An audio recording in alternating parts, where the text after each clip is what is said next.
Welcome to Workaday Hollywood. My name is Kevin R. Livingston. And I'm David Adams Hood. And today we're going to be talking to Kerim Duran. He's kind of the go-to guy in the indie film world when you're trying to get a film made or shown. So Kerim. Hello. Welcome. Hi, everyone. Thank you. Thank you so much. Let's talk about movies, right? Yeah. Right. Okay. Well, just to add on to what you said, David, yes, I do a lot of post-production. I'm a filmmaker myself. My bread and butter is helping with a lot of independent filmmakers finish their film and make sure it looks good in a glorious movie theater in the 5.1, 7.1, 4K, 2K, DCP, festival premiere, world carpet premiere, whatever. I know the whole technical elements of the film. I know how the movie should play. I know how it should look. I know whether your editor is lying to you with the export or, usually there's an export issue with Adobe, DaVinci, color space issue. I just handle all the technical stuff to make sure that I help you, the filmmaker, look good up on screen. I work at many film festivals. I travel to different part of the world with films, and I also make films of my own. Well, let's talk about that. What have you worked on? Well, I mostly worked on cinematographer and editor on two feature film. My brother Jack was a cinematography and editing, and then there was Fortune and Gold where I was the editor. Oh, and I also have the Alien that I did cinematography and editing as well. Nice. They're all feature-length movies. I've done a bunch of little short films as well.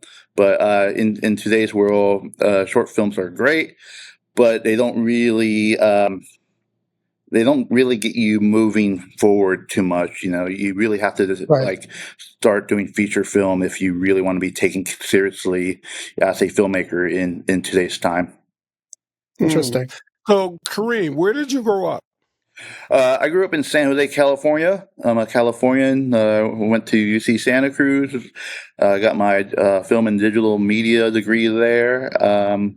But all the stuff I learned, I learned on hand working with people. So I mean, yes, great. I got the education, I got the history, the series, and all that stuff. But for me, I feel that if you're wanting to be a creator, you just got to get your hand dirty, but also know the history. A lot of stuff does happen in cycles. You get new audience of film goers every 20 years. So, for example, we're showing E.T. to a brand new generation of filmmakers or audience that haven't seen E.T. Right. So it's there's always, what's interesting about movies is there's always a discovery. So you try to do your best in making that movie at that moment in time, and with time, it finds its own life. And it gets recycled every year or every 20 years with new audience that falls in love with it for the first time. So That's cool. So you're in Tiburon, by the way, also Yes. in California, where you're showing E.T. Yeah, we have E.T., which is a beautiful 4K restoration. And we also are showing Casablanca, which is a beautiful 4K restoration with, if you wait to the very end, there's a 8-minute Looney Tune cartoon attached to the Casablanca, which is the episode mimicking and making fun of Casablanca in a Looney Tune style. So, Right. So originally, Casablanca would have been shown with a cartoon, right? I believe so. I mean, we have why we're showing it. It's the 80th anniversary. 80th. 80 Wow. years ago, Casablanca was made. So the 80th anniversary of Casablanca, and that's why we're showing it. So, and there's a really beautiful introduction from one of the TCM curator talking about how the script was they were writing on the fly. They didn't really have a completed script at that time, so they didn't even have an ending to the movie. Until they were on set shooting. So. Anyways, if you get a chance to see it, the 4K black and white Casablanca on the big screen, fantastic. So will that movie go around the country? It depends on the booker, from a theatrical distribution. From a theatrical exhibition side, is a matter of just like being a filmmaker, you have to understand your audience. Right. So. It depends on the theater owner and whether they have an audience that will appreciate a movie like Casablanca. So in Tiburon, there's the demographic is a lot of old retired people with money and young people that have family. And so showing Casablanca will definitely do well with the older crowd. Yeah. And there's not much of a cinephile community here, like LA. If we show Casablanca in LA, all the filmmakers, screenwriter, actors, everyone that's working in industry that a purist of and loves cinema will show up to that screening. And they'll even show up and sell out that theater if there was a writer or producer attached to the Q&A. So if you have a special guest, boom. Guarantee sold out. If it's just the movie by itself, then you're going to get 5 people or one person like myself in a theater watching it. So right now the work you do is very interesting. So how do you come by jobs? Because actors, writers, directors, they all know somebody. That's how they get on sometimes. So how do you come by your jobs in the festivals that you do? I've been doing this job. My job's been. I've been very fortunate. I've been doing it for 25 years, basically, and it became word of mouth and my reputation. My reputation of making sure that my work is done well, or in this case, I guess I'll open up. I'm a filmmaker, but yet I'm a projectionist, and I don't want to be labeled as a projectionist because I don't do projection work all the time. But everyone's like, "Oh, yeah, he's a projectionist." But I'm a little bit of everything. And what's interesting in my scenario is that I am very technical and I'm also very creative, and I speak the creative language and I also can speak the technical language. And when you deal with a lot of movie theaters or post-production facilities, you're only dealing with technical language and technical jargon, and for an artist, it goes over your head. So what happened is the filmmaker said, "Hey, I don't know what you're talking about. Could you talk to my editor or my post-production supervisor or my DP? Because those guys are more technical than the director, writer, or producer." So I do both. So that's why I'm, I guess, much more attractive to people, because I'm able to represent the artists with their creative stuff, and I'm also able to represent the projectionist with all the technical stuff. So I'm a liaison in between those. But with festivals, with all the jobs I do, everyone just knows my reputation, and they all want to. I mean, I get phone calls. Say, "Hey, are you available to come down to LA? I have a premiere here that I want you to be a part of. I just want to make sure if you're there, I know everything's going to be great." So I become that guy that needs to hold the hand of the filmmaker to provide comfort and security that there's not going to be any flaws in their screening. Like, they don't want me to fuck it up, and they don't want fuck up in the theater, So if you don't want fuck ups, then you call me and I'm there, Inside of every rock star is a band nerd, and inside of you is an AV guy, is what I figure. Yeah. I mean, I'm a... But you're still much better than that. Well, I mean, if I don't know, I'll spend the time and try to learn. So the technology is always changing. The industry is always changing, and we're in with today's time. The technology, everyone can be a filmmaker right now because you got your phone and you can shoot movies and post stuff. I mean, you got social media, which TikTok, Instagram, YouTube. Everyone is a storyteller now, and so because of technology, technology is good, but also bad because it's good because it gives us the freedom to be more creative and express ourselves with the visual medium. Film is a visual medium.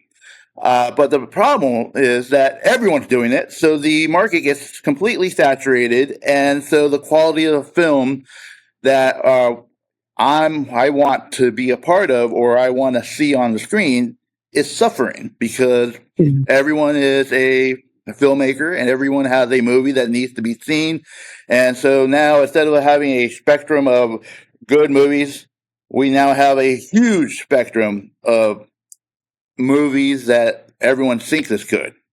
So, Right. I think I answered that question, but So tell yeah. us some of the far locales you have done film festival work, because I know you've gone around the world.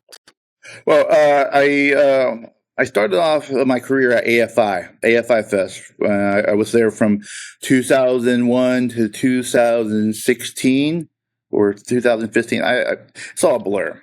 Basically, almost 15 years of my life, AFI, and having being a young 20-something-year-old guy out of college, 21 years old. I graduated. I was doing some assistant video engineer job at the college, and I was making a lot of money, and I'm like, I'll give this up because I want to go to LA and be creative. So I had enough money, went down, tried to knock on people's doors. Not what everyone thinks. It's like it's not like the corporate world where you submit an application and you're brought in for an interview. The world that we live in the creative field, you can knock on everyone's door. You're not going to get anywhere. It's a matter of like either volunteering, being an intern, or just donating your time so people get to know who you are.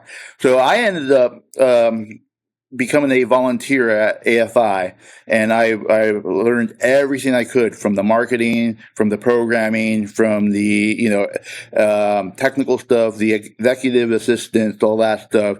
I don't want to say I weasel my way through, but I charmed my way to helping everyone in a different department, and my charisma allowed me to become wanted by a lot of different departments. Saying, "Hey, are you using Kerim? I want to use them right now." Or, "Hey, are you done with Kerim? Can I have them here for this?" That eventually led me to finally getting a job as a technical director at AFI Fest because when a person transition from a job, it leaves an opening, and it's better to hire within versus try to like fields through thousands of application to find someone that's worthy of doing the job. So I was lucky that I was there. And as a young 22-year-old guy in charge of a major film festival, telling all my iconic idol directors and producers how they need to send their film format to the festival we're showing in Hollywood. That was pretty amazing, but also it was scary as well because I'm telling like Darren Aronofsky. Yes, we need your 35 millimeter print now, or I'm dealing with Luc Besson, and it's like, hey man, I know you're worried about your movie. Everything's good. So, but everyone like looks at me and is like, who the fuck are you? You're like, obviously I'm in my mid 40s now, but when I was young, I looked like I was a teenager talking to these big wig movie producers about their film and how it needs to be played on the big screen. So, yeah, I mean, I got a lot of death threat from a lot of these guys. Like, you fuck up my movie, I'll fucking kill you. And I'm like, I can guarantee I'm not going to fuck up your film, you know? And, you know, there was always political stuff. I'm like, argue with one of the greatest, director that the European nation created. He made a movie called Bellatar. No, the filmmaker's called Bellatar, and he made a movie called The Touring Horse. And I'm like, dude, I'm sorry, dude. Your film print sucks. I mean, I know you're a film, you want to play it on 35 millimeter, but I'm telling you, the 35 millimeter just doesn't look good. I mean, the projector here at the Chinese theater, it hasn't been kept well. It just doesn't, it's not capturing what you want. And I know you really want me to play the 35, but I can guarantee you that the digital that I made for you, it's going to look fantastic. And, you know, he resisted, and I'm like, let's just do a side-by-side comparison because, what happened was we played the 35 millimeter and it was not great. And, you know, when you have a iconic, filmmaker like Bellatar, you got everyone on my shoulder going, hey, what the fuck happened? What? I'm like, dude, I told everyone it's not going to look great, you know? And now it's like, what can we do to make this better? Well, how can we make him happy because he's all pissed off and blah, blah. And I'm like, yeah, if you really want to make him happy, you should have listened to me from the get-go and we should have played the digital. And it's like, well, he doesn't want that. And I know he doesn't want that, but I'm telling you, it's going to look fantastic. It's like, all right, well, let's just spend the money, have you come in the morning at the Grauman Chinese Theater, you and him do a side-by-side, and whatever he wants, we'll go with. So we put up the movie. Here's reel 1, 35 millimeter, looks like crap. Then my digital print. And then he's looking at me, that's digital? And I'm like, yeah, that's digital. And I'm like, yeah, that's digital. It looks so great. And I'm like, yeah, I told you. He's like, but that's exactly what I want. And I'm like, that's exactly what I was telling you. And after that, he was like, I don't know what to say, but I have to agree with you. And I don't want to, but we're going to play the digital. And he starts crying in front of me, saying that, thank you very much. This is the best I ever seen it. And I'm just so sad. I'm just sad because I now realize that film is dead and the digital has a better, superior look. And you know, it's one of those, like, I have to be in those situations, but I also have to be confident with my technical skill set to put the foot down and fight what I think is best for the film. And I think there's a lot of people are in our industry are a bit of a pushover. They just rather please. So, oh yeah, that's what he wants. That's what he wants without explaining it. And I'm here always fighting for what's best on the big silver screen, so it looks good and sounds good. So. I'm sorry if I'm rambling. Just no, that was amazing. So tell us about Khan. So Khan is just something, or can, is something that recently I acquired. So I've been for the last 4 years, I've been in charge of the American Pavilion as a production director. Basically, the simplest job is I oversee the entire operation of the build out, the departments, the logistical elements of the facility for the American Pavilion.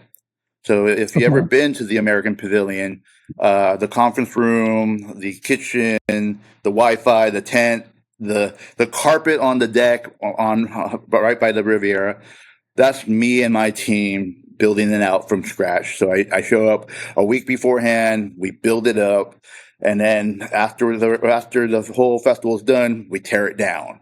But I oversee the technical element. I oversee the 20 plus interns that work for me and teach them the rope of, like, the Hollywood life and how to do AV in a conference room, and try to encourage them that to find a voice in storytelling, because in today's time, like I said, anyone can be a filmmaker, but the passion is what sells, and the why is what's important.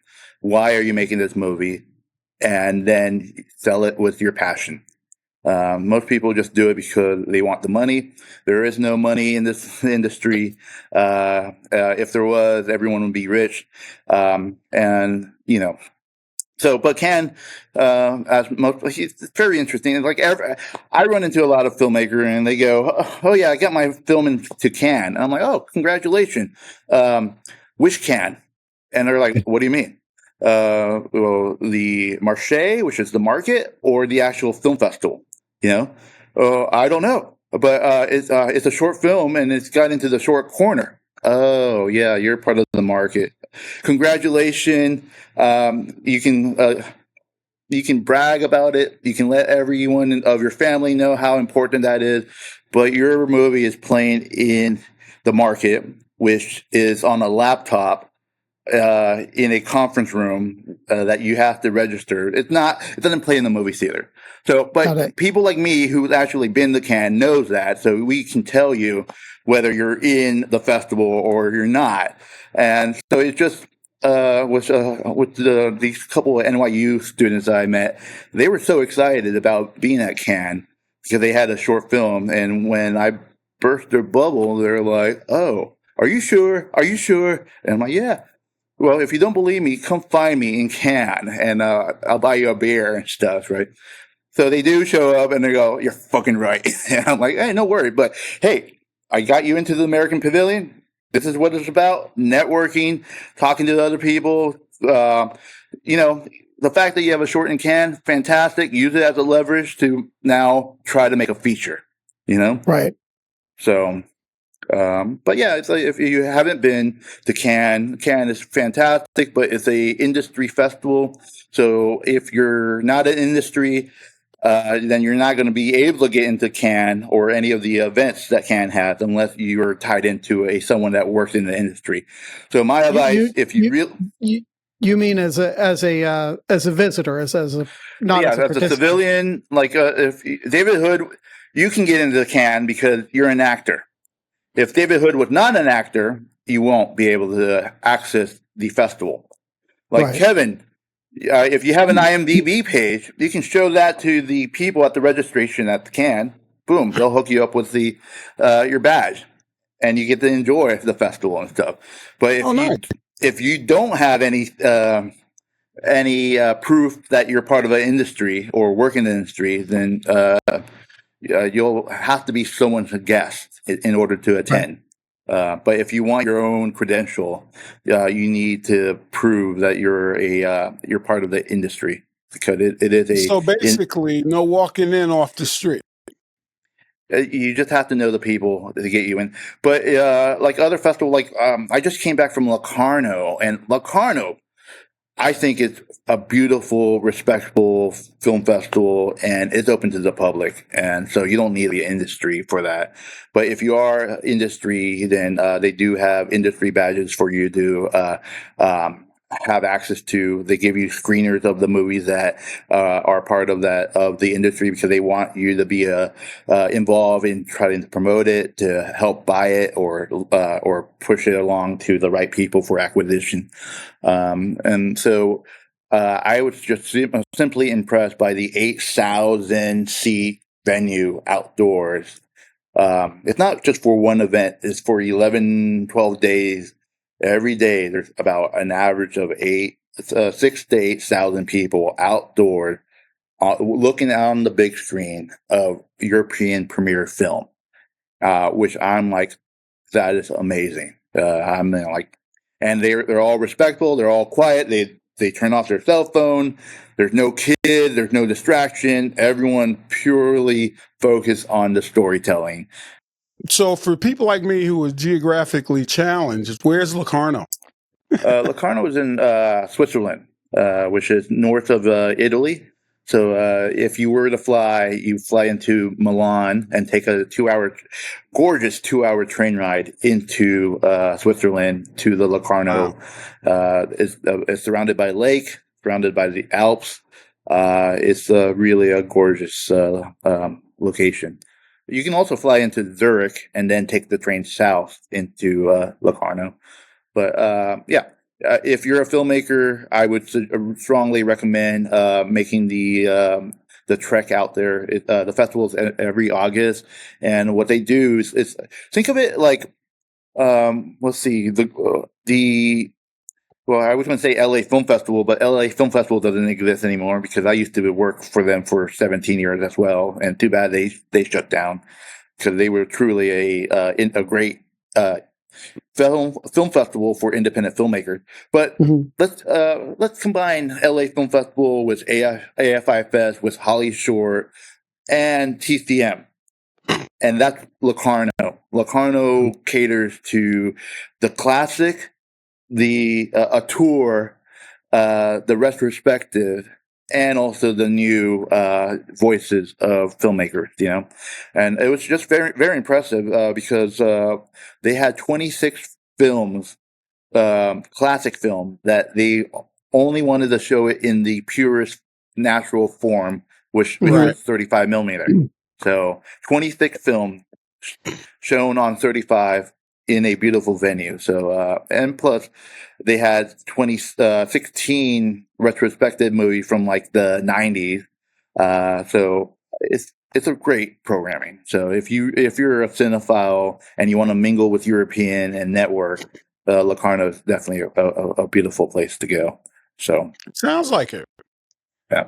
So if I understand it right, partly from what you were saying before, if you want to show your 35 millimeter film, it's very important that the projector equipment be good. So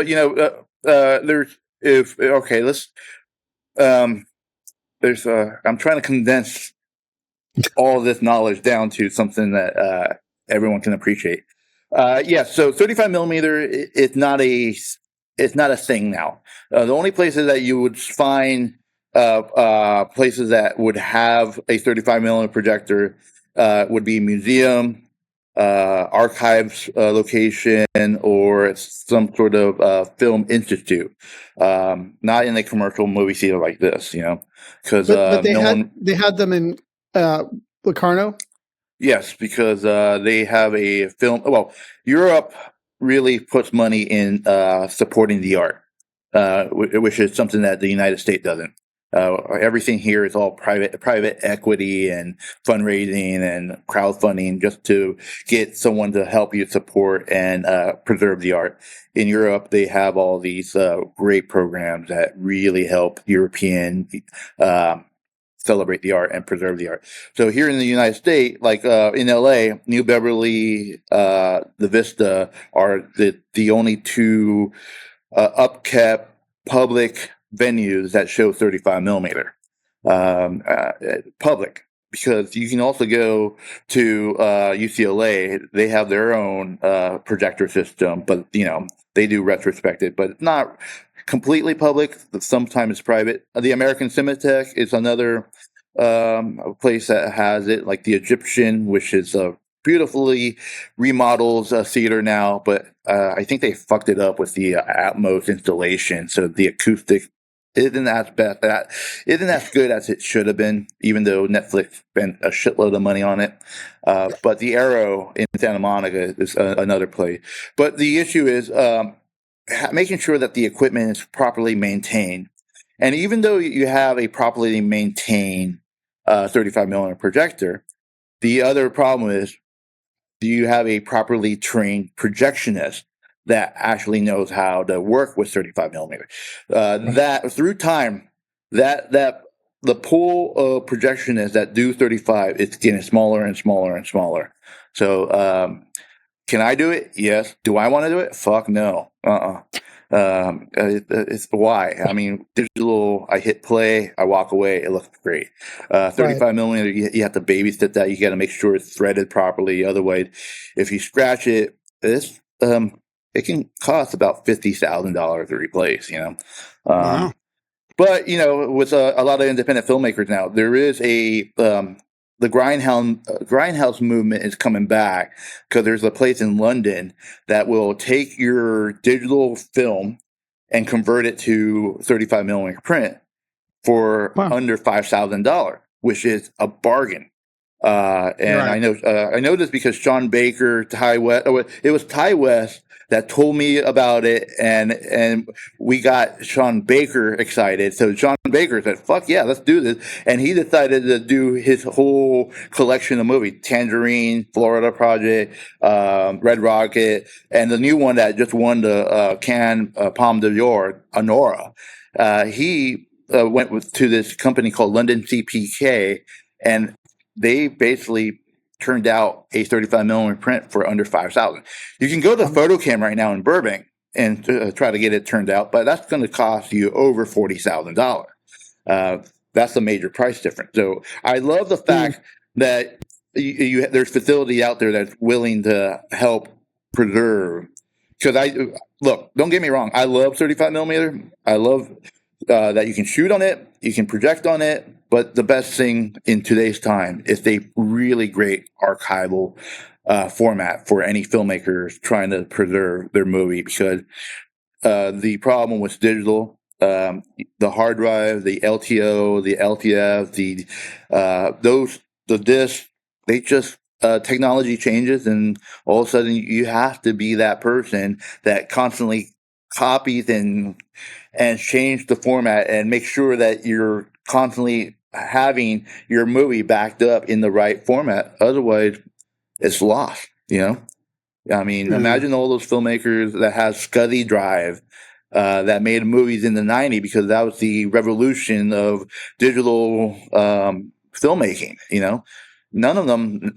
I can probably guarantee that none of them have a way to access those archival their film print.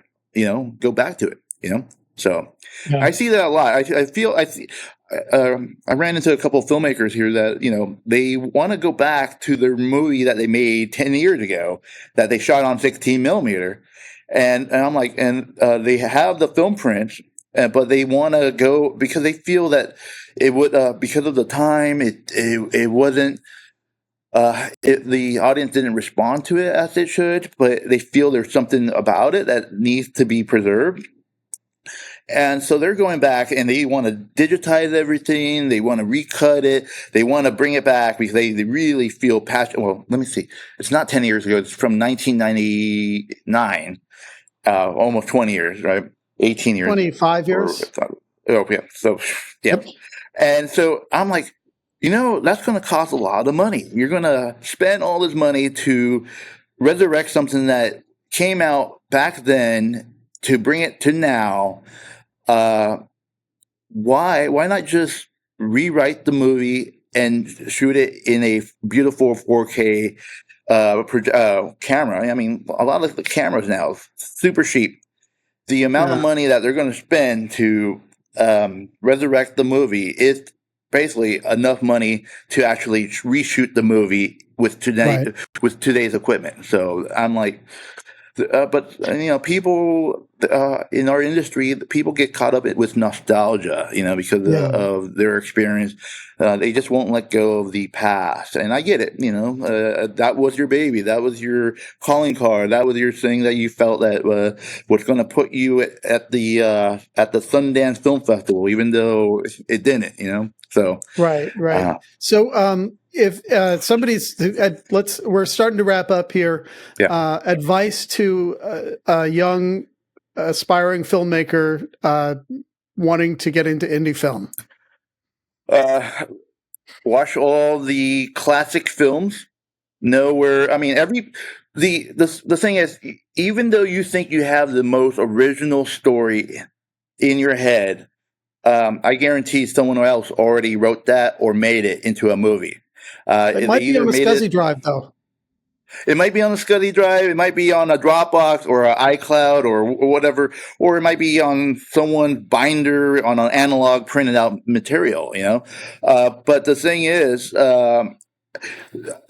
with the technology advancing, make movies that you're passionate about, know your audience, and have a really good reason why you want to invest a good year or 2 years of your life to a movie, because making a feature-length movie is not something that you quickly just turn around.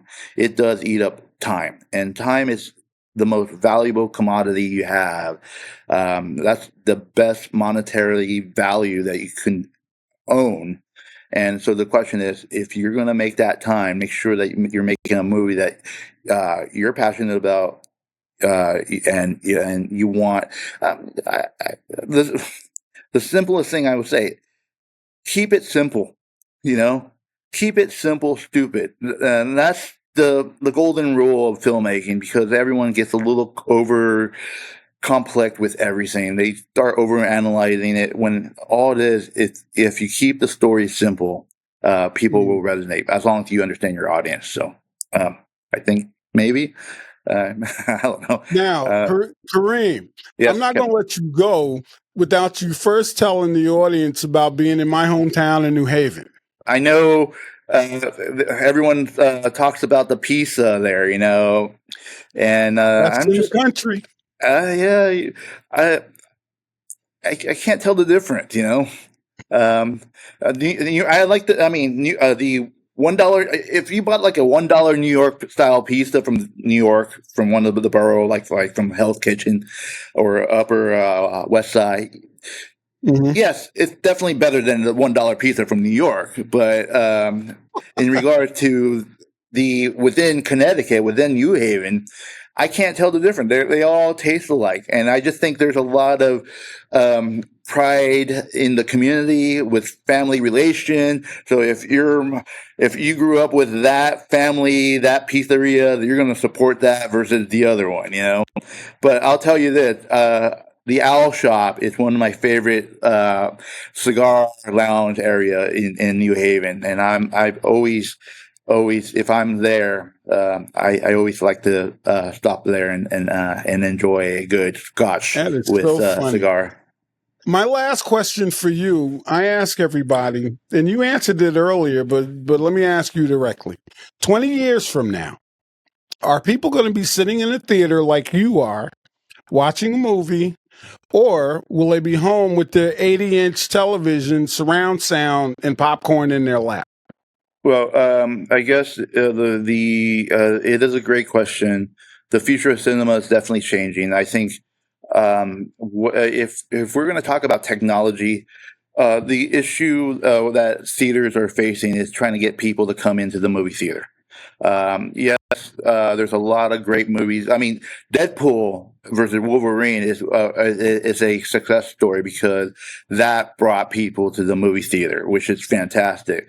But the other movies that were expected to bring in a lot of people, they didn't really do that well, So yes, the comfort of a home cinema is great. But I think going to a movie theater, I think the communal experience is better. To see on the big screen, there's much more detail that you get on a bigger screen than you do on a television screen. Now, where do I see the movie theater going? I think it's going to go. The thing is, who's going to pay for it? Because with any great technology, the technology I'm envisioning that's going to happen to every movie theater, it's going to cost a lot of money.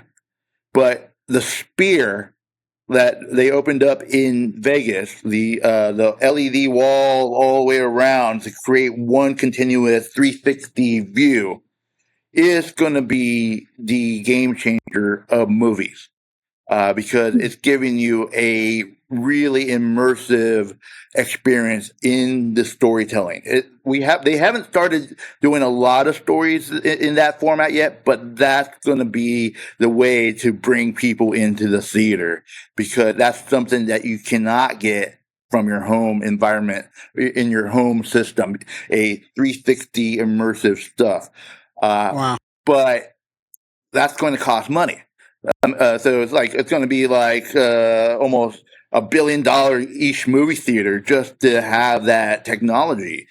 And the thing about technology with all that LED walls tiling, you have to have a good tech team because you have to constantly make sure that the tile doesn't go bad.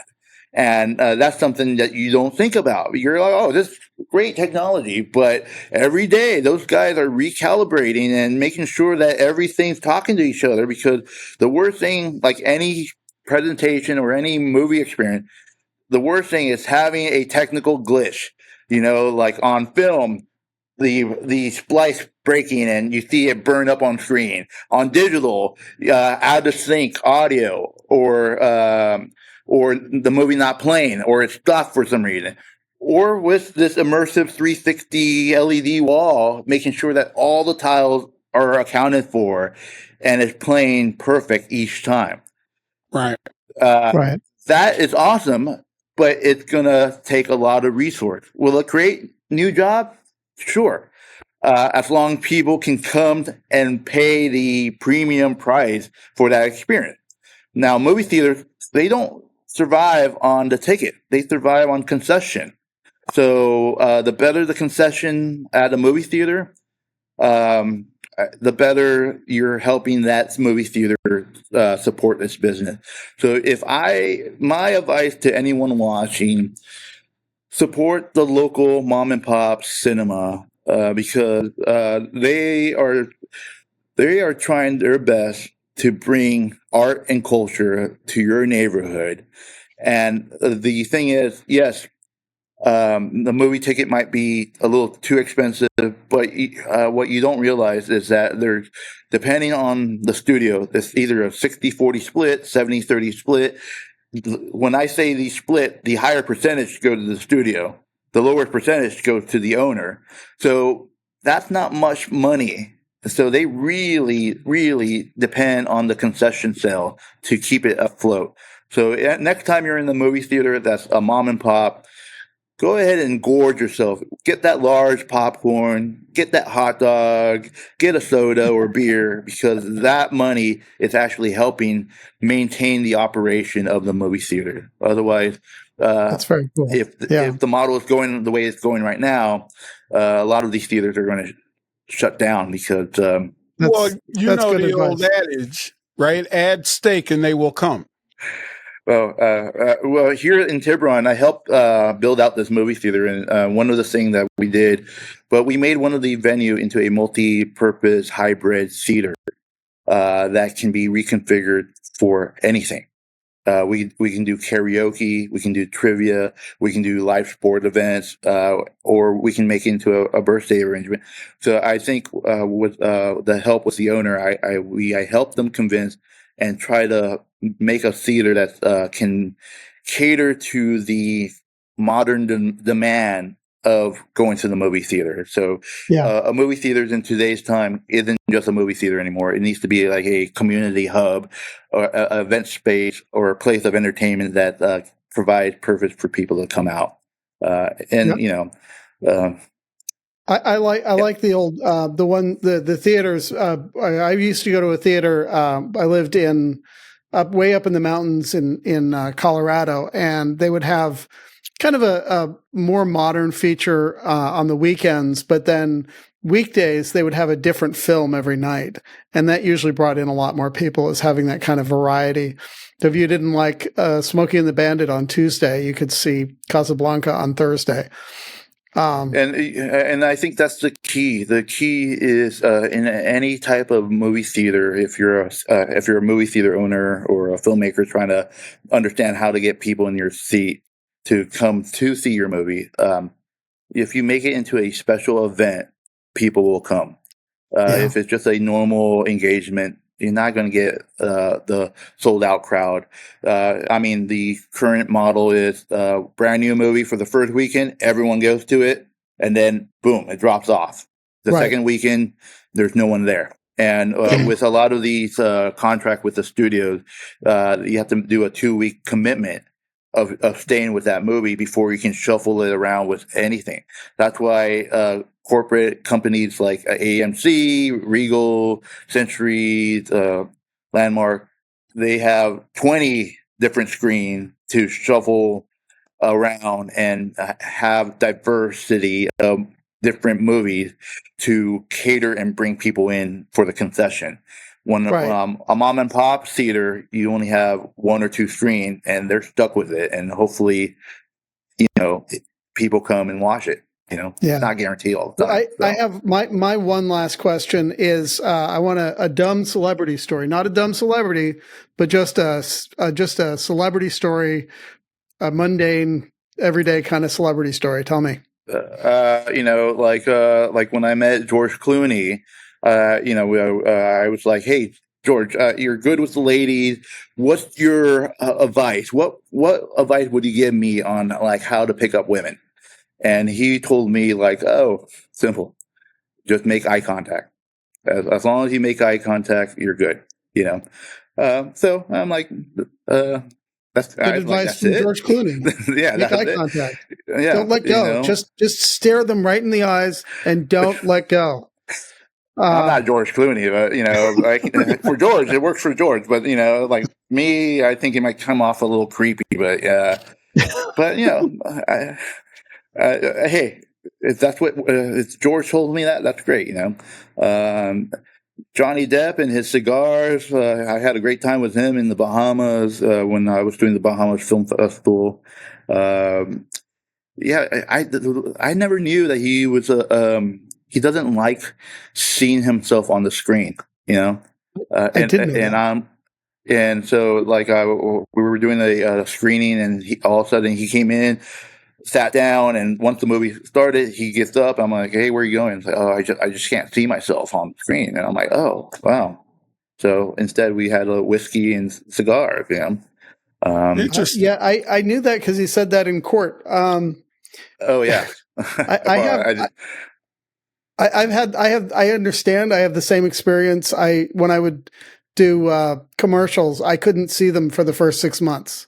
After a while, I was separate from what I was doing. But every time I'd watch it, I'd be like, I know that guy's talking. I'd see myself. I know that guy's thinking about what to have for dinner tonight.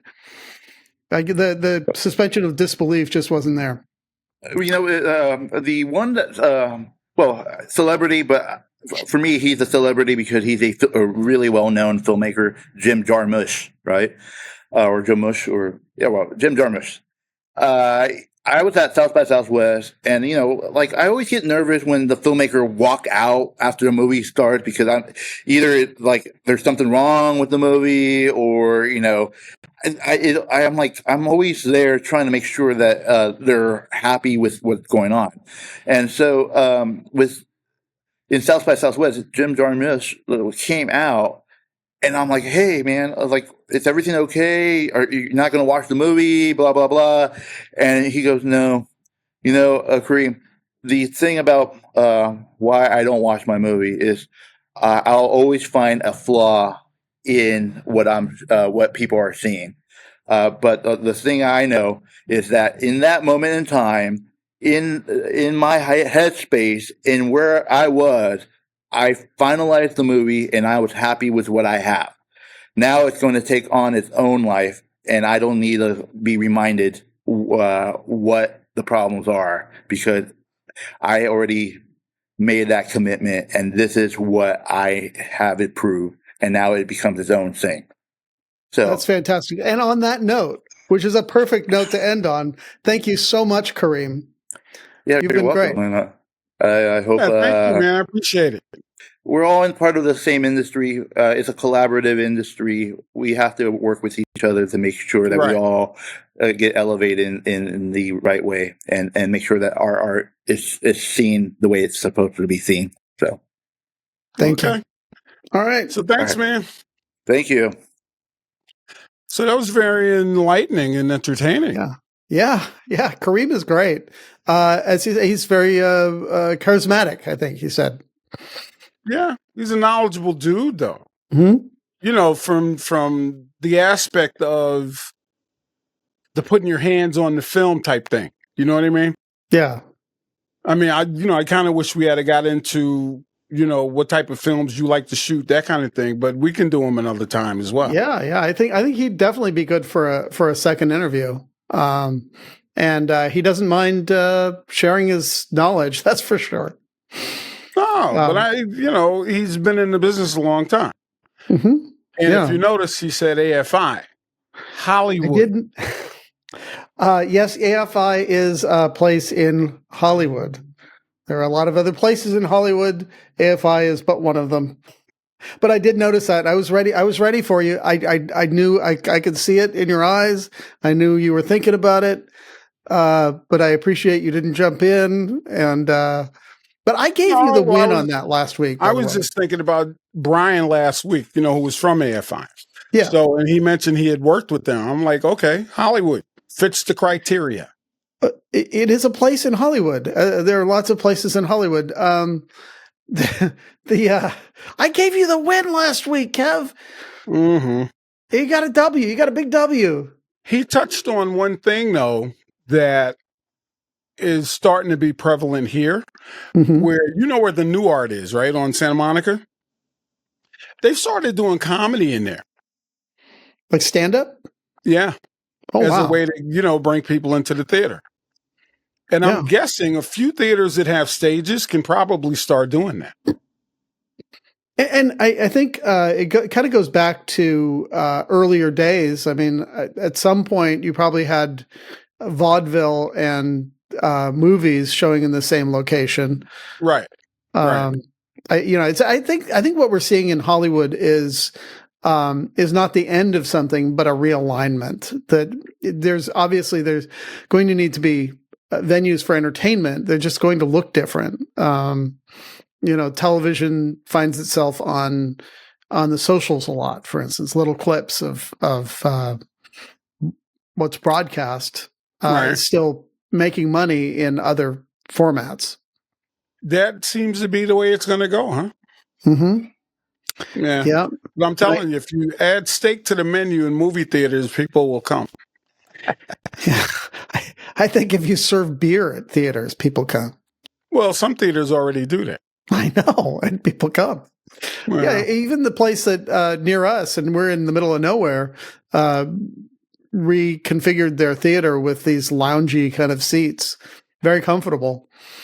Well, I mean, every theater I've been to up there where you are, they all had couches. And generally, they're in somebody's house. No, not couches and not in somebody's house. Yeah. I'm talking about the recliners where you can lay back and watch. No, I'm talking about a couch in a living room and a screen in front of you. I used to go to a place in San Francisco in Haight-Ashbury that did that, where it was one of those, there's a term for it when they show different movies every night. But it was all couches. It was a worker owned and operated kind of joint. And this is a great interview. I've not a lot more to say. I mean, he said it all. This has been Workaday Hollywood with David Adams Hood and Kevin R. Livingston. Thank you.